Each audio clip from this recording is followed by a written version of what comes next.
Antropófago. Diário de um canibal. Adélison Silva. 12º episódio. A prisão.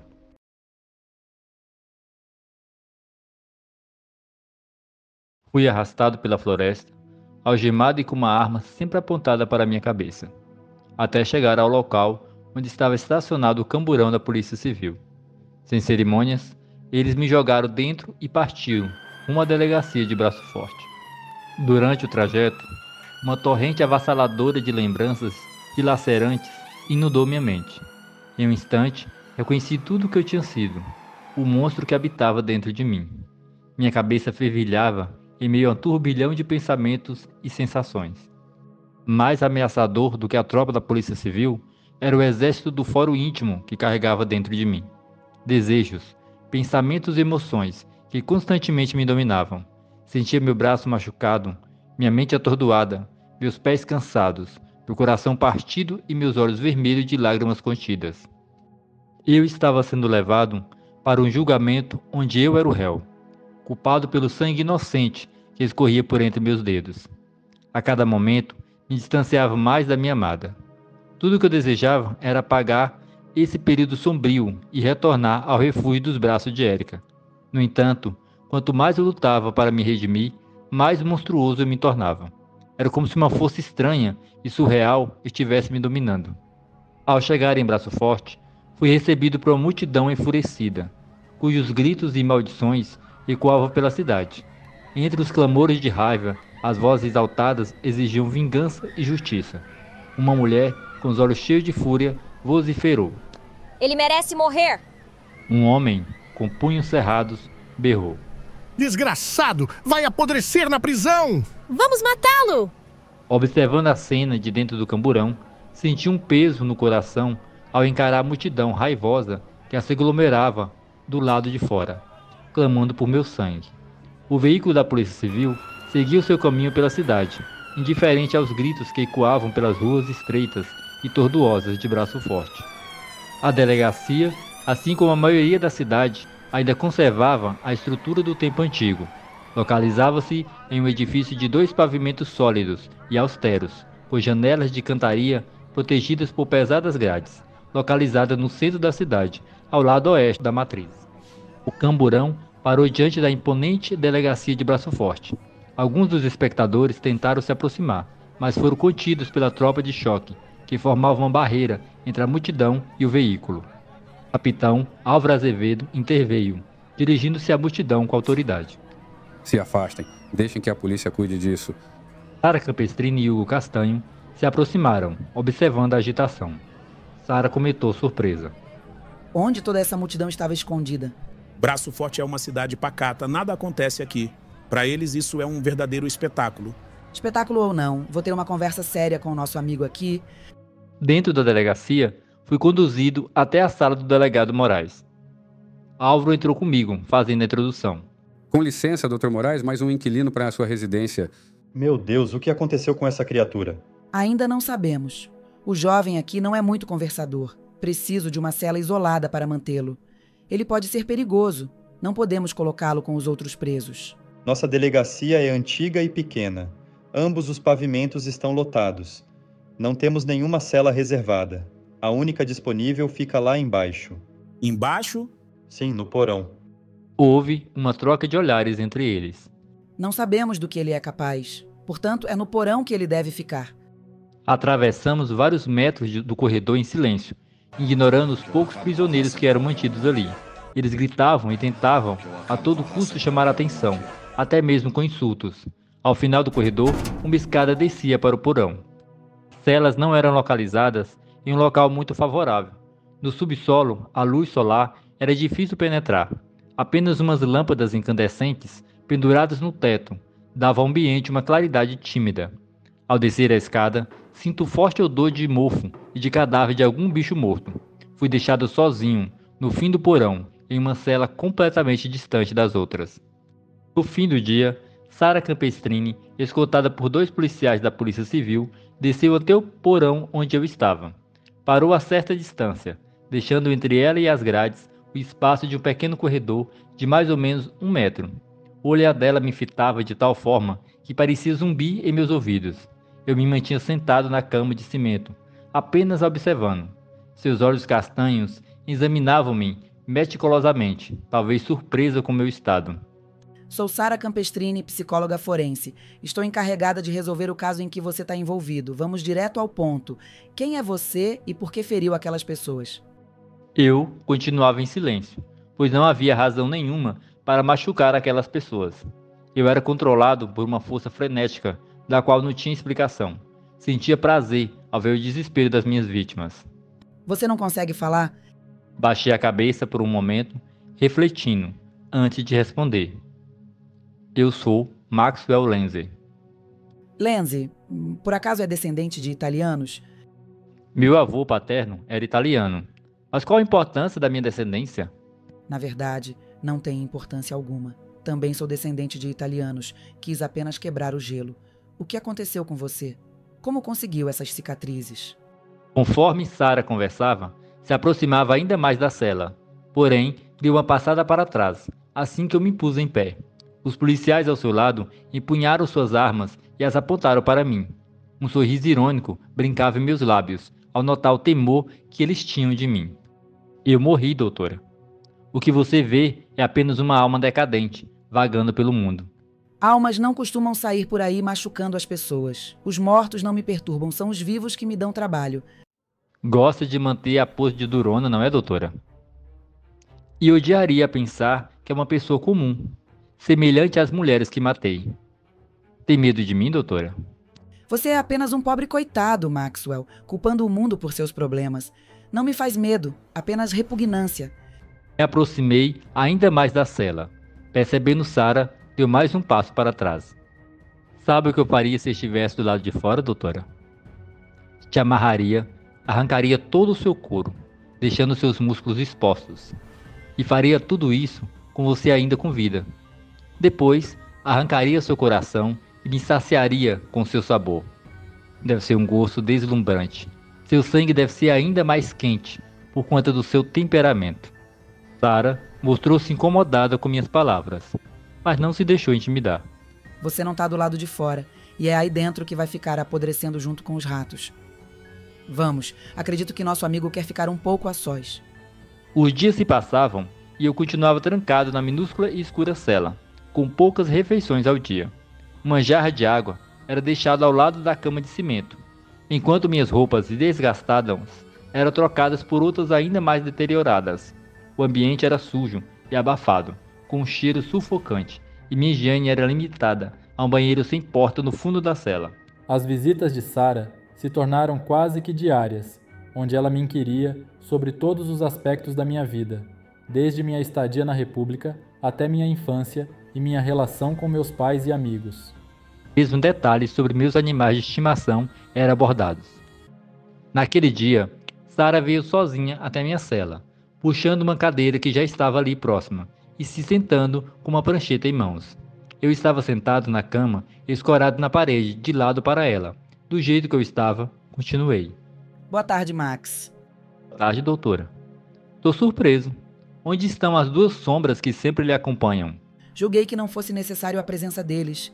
Espero não estar errada. Deitei-me na cama e fiquei de frente para Sara, observando-a atentamente. Não tem mais medo de mim, doutora? Eu nunca tive medo de você, Max. Apenas me precavi. Eu vim aqui hoje para te conhecer melhor, saber um pouco mais da sua história. Você já me disse que não é daqui de Braço Forte, que nasceu em Ouro Preto. Eu queria ouvir um pouco mais sobre a sua infância. Não sei em que minha infância possa te interessar tanto. Por favor, só me conte. Nasci em uma família bem-sucedida. Morávamos em uma casa grande, de 2 andares. Tão grande que nos perdíamos dentro dos cômodos. Meus pais nunca quiseram filhos. Foi um acidente. Minha mãe tentou me abortar por 2 vezes, mas na hora lhe faltava coragem. Enquanto eu narrava minha história, era como se um filme se desenrolasse em minha mente, trazendo à tona lembranças há muito guardadas.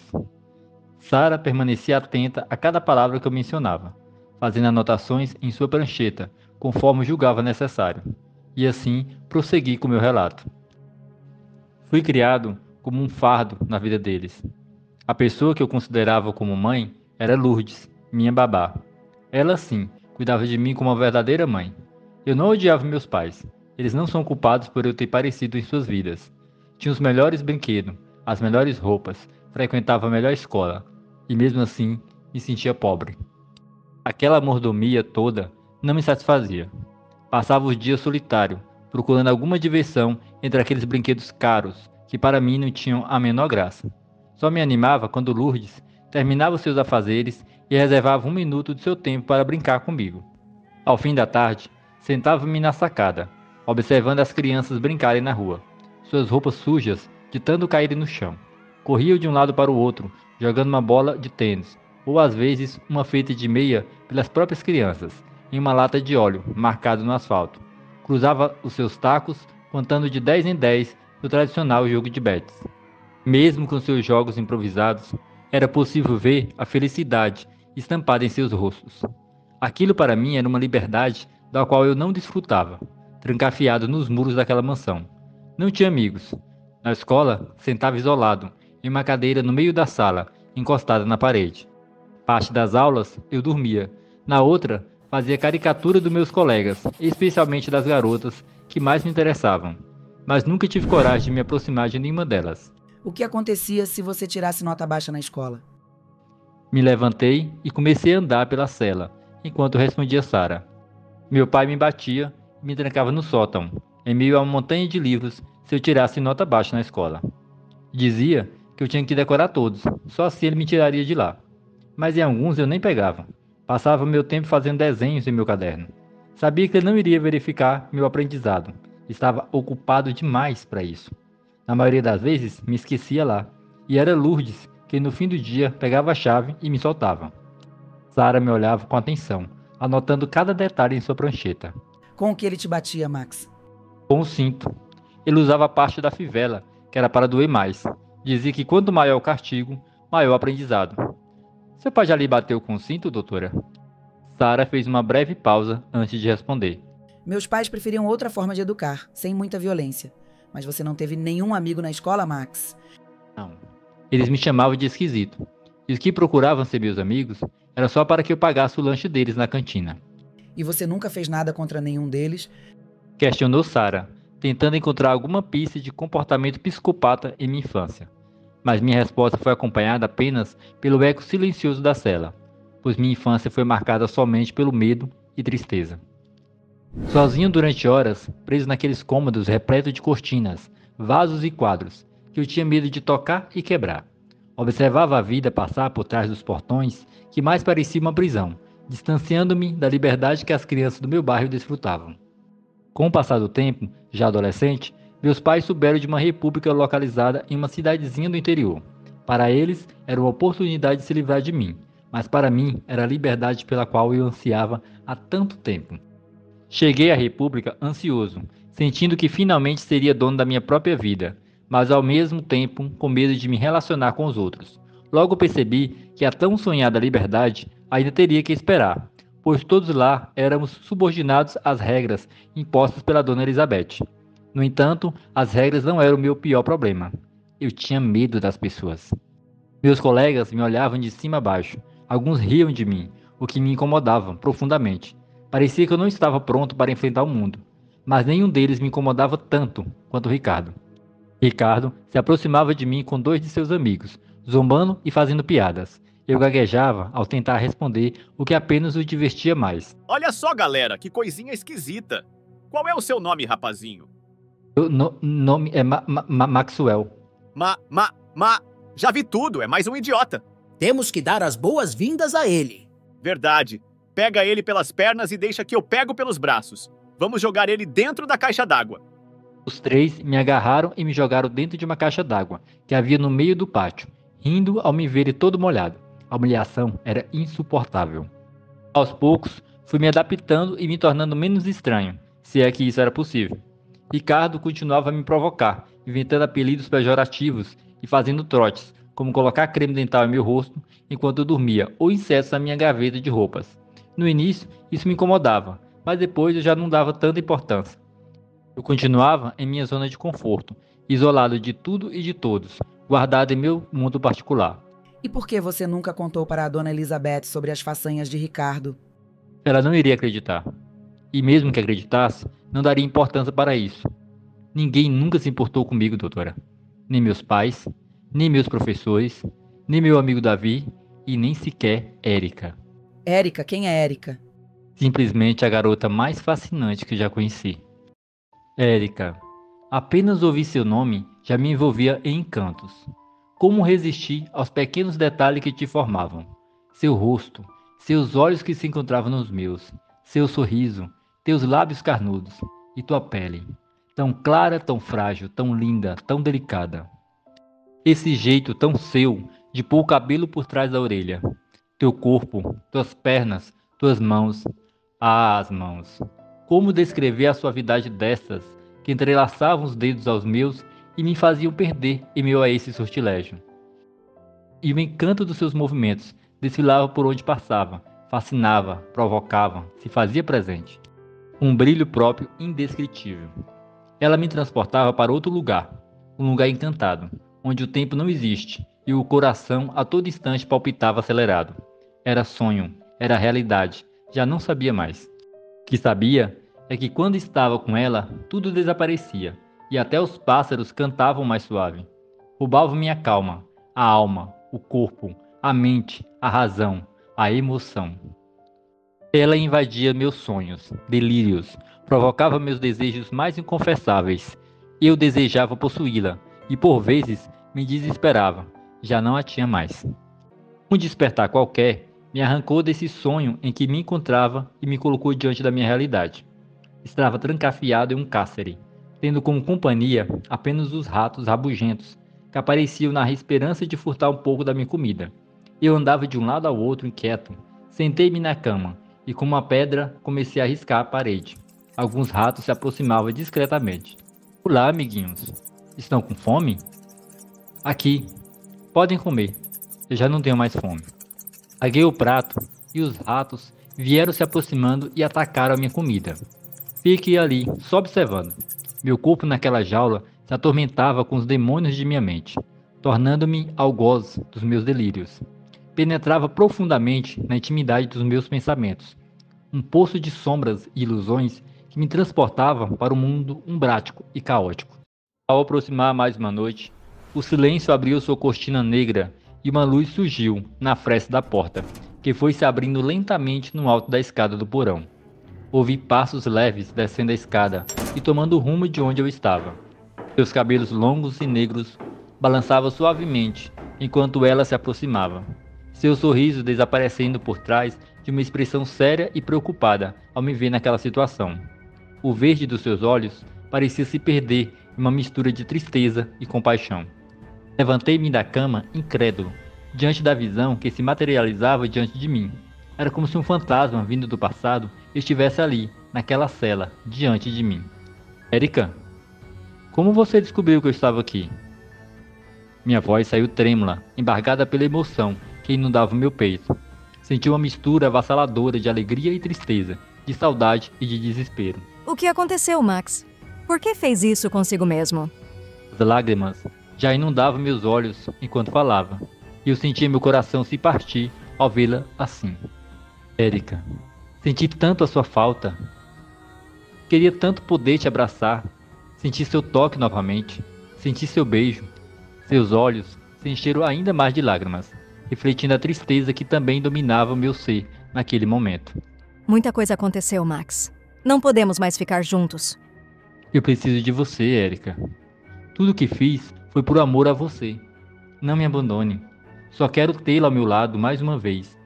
Como eu queria ter o poder de atravessar essas grades e te abraçar, sentir o calor do seu corpo junto ao meu. Nesse momento de aparente transcendência, as grades que me aprisionavam pareciam se dissipar diante da presença de Érica.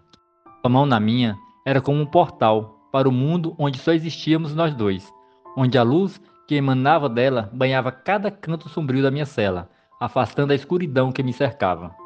Era como se flutuássemos junto em um mar de sonhos e fantasias, onde o tempo e o espaço se diluíam diante do nosso amor. Nada mais importa agora. Mas então, como um pesadelo que se insinua em meio ao sonho, vi o sorriso em seu rosto se transformar em dor e desespero. Seu peito foi banhado em sangue. suas mãos manchadas enquanto tentava conter o fluxo vermelho que se escapava de sua ferida. Recuei instintivamente, horrorizado com a visão terrível que se desenrolava diante de mim. Érica, você tá ferida. O que aconteceu? Ela passou a mão sobre o ferimento, seus olhos refletindo uma tristeza profunda e inexplicável. Olha o que você fez, Max. Sua voz era um sussurro entrecortado pela dor, enquanto sua figura se desvanecia na escuridão que começava a se fechar ao nosso redor.